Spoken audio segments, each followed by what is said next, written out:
Дорогие друзья, всем привет! Сегодня мы с вами поговорим о сайтах знакомств, потому что обычно в современном мире это то место, где люди знакомятся.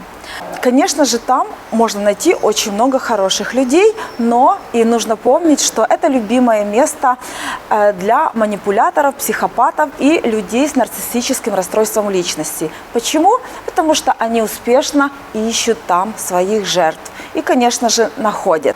Что нужно знать, чтобы не попасть на удочку манипулятора? Нужно просто изучить их любимые фразы и их уловки, на которые вы попадаетесь. Итак, 5 приемов, как действуют манипуляторы. Первый прием – это подстройка. Они прекрасно подстраиваются под вас. Если вы любите кофе определенного вида, они будут пить тоже кофе. Если вы любите политику, они тоже любят политику. И через какое-то время вам покажется, что вы встретили человека своей мечты. Серьезно. Второй момент – это морковка. В зависимости от ваших потребностей они вас тщательно изучают. Кстати, у них потрясающие эти таланты, и они подвешивают морковку.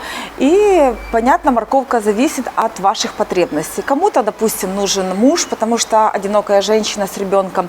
Кто-то мечтает о доме, он там покажет, что где-то он там дом достраивает. Или, может быть, вы любите путешествовать, и он скажет, что вот скоро мы собираемся ехать туда, в страны. В общем, у вас будет висеть такая здоровенная морковка.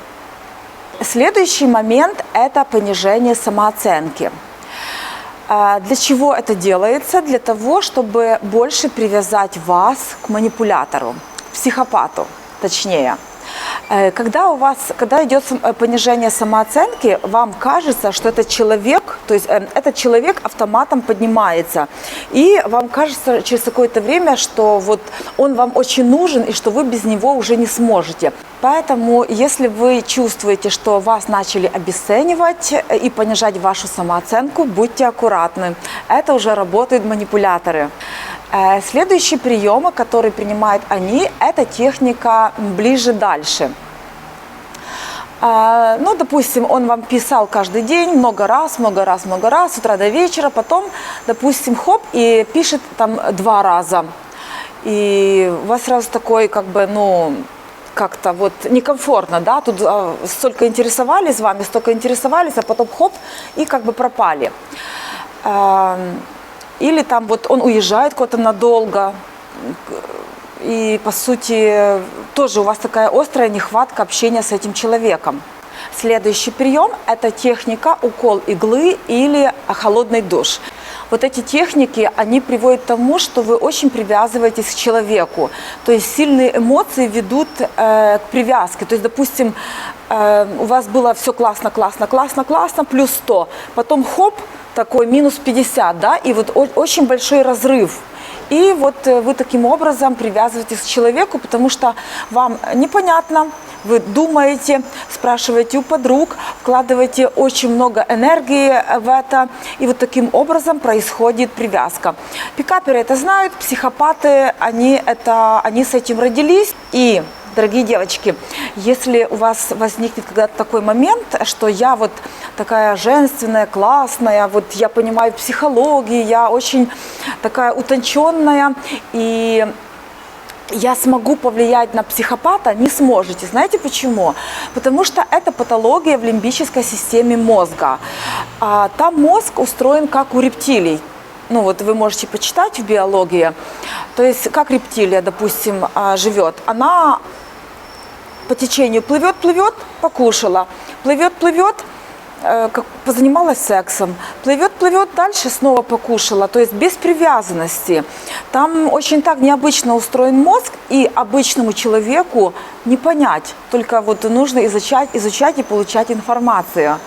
При встрече с нарциссами и психопатами и прочими представителями темной триады вы можете чувствовать странные чувства. Ну, допустим, у вас могут потеть ладошки рук, то есть начнет тело реагировать, или можете испытывать какой-то дискомфорт, или повышаться немножечко температура, или даже как-то вот сердцебиение повышается.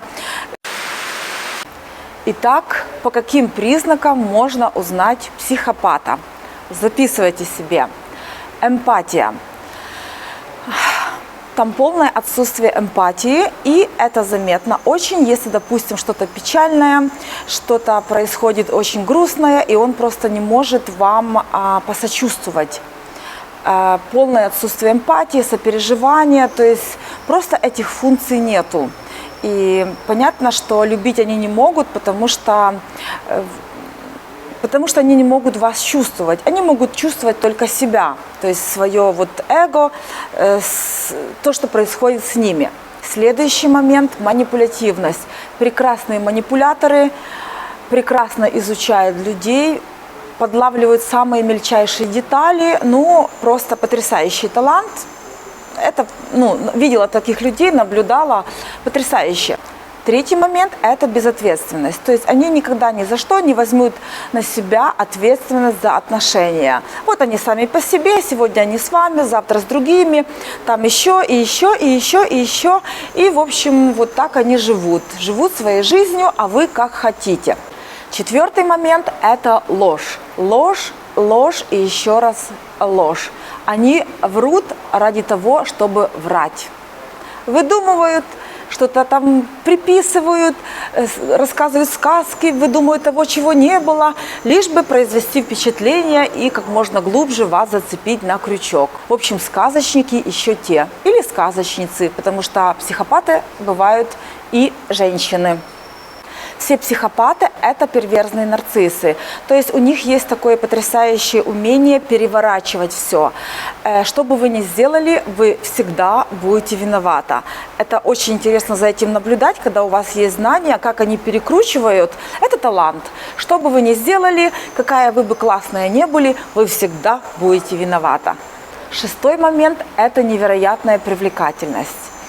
Очень часто эти люди обладают харизмой. Очень часто они в обществе привлекательны, интересны, обаятельны, много всего знают, интеллектуальны, то есть душа компании. Самое страшное может увидеть только их близкий партнер, когда двери дома закрываются. И они никогда не раскаиваются в поступках. Им это просто не надо. Они всегда правы, потому что это они. Следующий момент – это постоянная скука. Обычный человек обладает гаммой разных чувств, и вот мы выходим на улицу, и нам интересно и то, и другое, и третье. Мы умеем любить и сопереживать, в общем, испытывать гамму чувств. У них этого нет, им нужны эмоции, либо адреналин, либо они с удовольствием слушают там какие-то сплетни, что-то случилось печальное, или кто-то умер, или кто-то кого-то там поймал. В общем, такие истории, не очень хорошие, они очень любят это слушать, прям вау. Они очень абьюзивны с теми, от кого не могут извлечь максимальной выгоды. Беспорядочные половые связи. То есть эти люди никому не привязываются, спят с кем попало, и вот таким образом проходит вся их жизнь. И плохой контроль эмоций. Допустим, обычный человек, когда злится, ему нужно некоторое время, чтобы успокоиться и перейти с одного состояния в другое. Психопаты это делают очень резко, это очень интересно наблюдать. Я уверена, что вы в своей жизни точно встречали психопатов, потому что их много. Нарциссы психопата где-то до около 10%. В больших городах их больше, потому что, понятно, они собираются там, где есть жертвы. Ну а в туристических городах их еще больше. Неуважительное отношение к вам.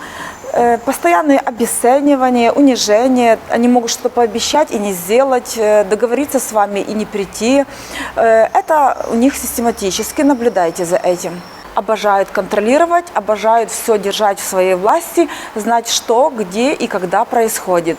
И, конечно же, ревность, невероятно сильная ревность, потому что вы же все-таки их еда, правильно, их ресурс. Для психопата нужны люди для того, чтобы делать им больно. Это их главный ресурс – боль, человеческая боль. Им от этого очень хорошо, когда вам больно. И перед тем, как начать отношения, они вас тщательно изучают. И даже в начале отношений они изучают ваши места слабые, сильные. То есть они вас прощупывают полностью. У них этот талант просто невероятный. И потом, когда идет момент утилизации, они это все учитывают, как можно вам максимально сделать больно. Зависимость. Эти люди очень часто имеют зависимости. Сексуальная зависимость, игровая зависимость, наркотическая зависимость или же алкогольная зависимость. Обращайте на это внимание. Психопат может быть только в связке насильник-жертва. Если вам больно, некомфортно, страшно, ему от этого очень хорошо. И он уверен, что именно вот таким образом вы его любите, когда вы терпите боль. Если в 20 лет человек нарцисс, то в 50 лет он уже будет самый настоящий психопат. Психопат-профессионал. У нарциссов и психопатов есть схемы, по которым они действуют. Первый момент – это лавбомбинг, когда вас преподносят на небеса. Вы самая лучшая, вы неповторимая, он никогда не встречал такой женщины, вас могут закидывать подарками, и, в общем, вы себя чувствуете королевой. Но это делается только для того, чтобы потом вас хорошенько опустить на землю или даже бросить. Следующий момент – это обесценивание, то есть на следующем этапе что-то уже ему не нравится, и, в общем, то не нравится, и то не нравится, и то не нравится. И третий этап – это утилизация, то есть от вас избавляются. Так устроен их мозг, их состояние психики. И, конечно же, обычный человек, он может подумать, что проблема в нем, то есть что-то я сделал не так. И мы начинаем думать, где же там что-то я не то сказала, не так себя повела, то.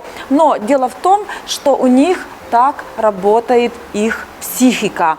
3 этапа. Лавбомбинг – это когда вас преподносят на небеса, обесценивание и утилизация.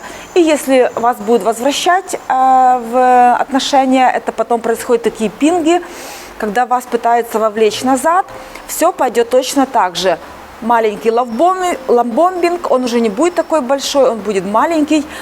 Потом то же самое обесценивание и утилизация. И вот эти круги могут повторяться бесконечно, пока вы в один прекрасный момент просто не скажете «стоп, со мной так нельзя». А лучше вообще не вступать в эти отношения, просто видеть манипуляторов сразу, потому что их видно, если вы обладаете знаниями, и общаться с теми людьми, с которыми вы себя чувствуете любимыми, которые действительно способны на любовь, на заботу искреннюю, а не манипулятивную заботу и контроль. И жить счастливо, развиваться, а не терять энергию на вот этих мудаков. Потому что по-другому их и не назовешь. И вообще, знаете, о чем я подумала? Что наука о манипуляторах и психопатах должна быть в школьной программе. Чтобы мы с детства знали, что существуют вот такие личности, цель которых разрушить других людей и питаться их ресурсами. Ну что ж, дорогие друзья, я буду с вами прощаться. Подписывайтесь на мой канал, ставьте лайки, пишите комментарии. И нажимайте обязательно на колокольчик, чтобы не пропустить мои новые видео. А я желаю вам общаться с хорошими людьми, с людьми, которые не носят маски, которые вас искренне любят, и да будет вам счастье. Пока-пока.